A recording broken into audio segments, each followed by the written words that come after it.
Welcome back, guys. Today we are in the new 2023 Volkswagen GTI. This is the GTI S model with a 7-speed DSG dual clutch transmission. It has a base price of around 31 grand, but this one as spec'd comes out to around $32,000. We're going to test it here at Road America. A few specs about the car: it has a 2-liter turbocharged inline 4-cylinder engine, 241 horsepower, 273 pound-feet of torque, and the car only weighs around 3,200 pounds. This is the 8th generation of the VW Golf platform, and ever since the Mark I, the GTI has been the gold standard for hot hatches for decades. And I'm going to find out if this one, the Mark 8, still carries forth that tradition when driven hard on a racetrack. First things first, the interior layout.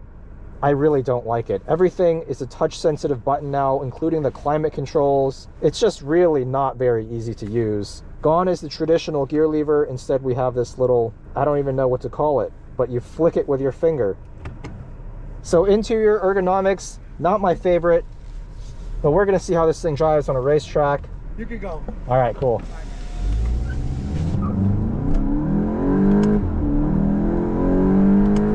Punchy little engine, made it to a very responsive 7-speed DSG.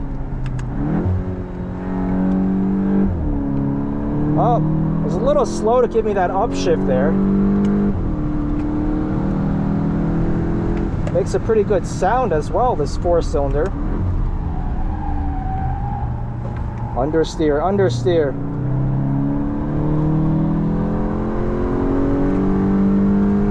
Now, I'm not sure what tire we're on, but it's certainly not the grippiest.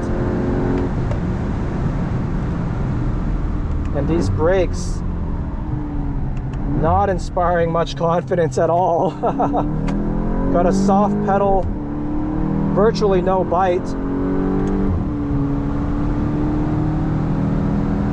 Gonna have to brake early for these corners.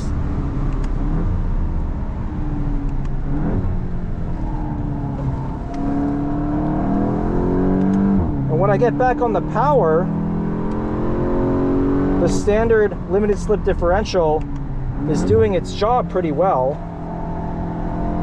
It's just that I can't carry any speed going into a corner because these tires are just not happy at all. Neither are the brakes.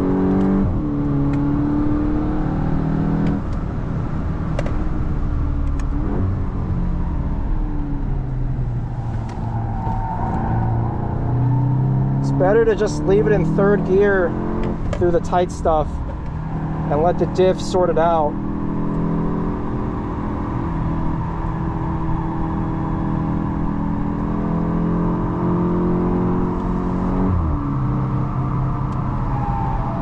Quite a bit of understeer here because of the tires, but I do get a bit of rotation when lifting off. I like that.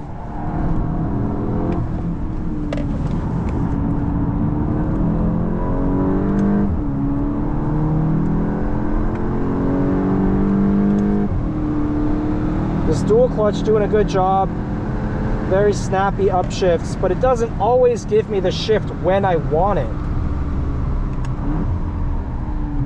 Basically, the speed of the shift itself is pretty good, but there's a delay from when I pull a paddle and when the transmission actually begins the shift.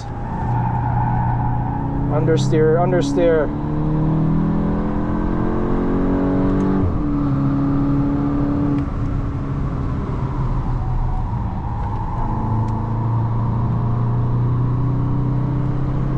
Plenty of torque down low.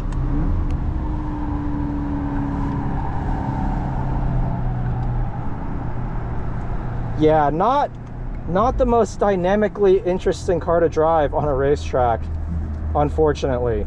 But is that any different than previous generations of the GTI?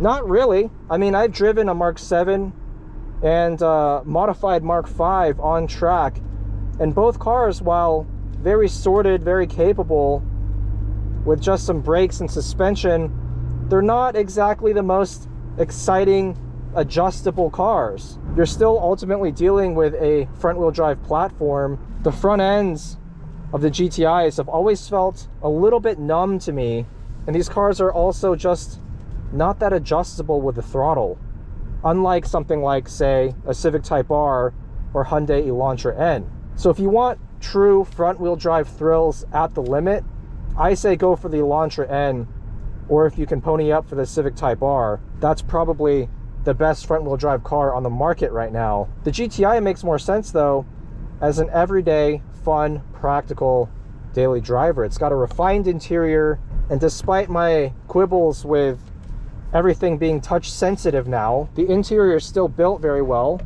The car's comfortable, it's refined, it's quiet.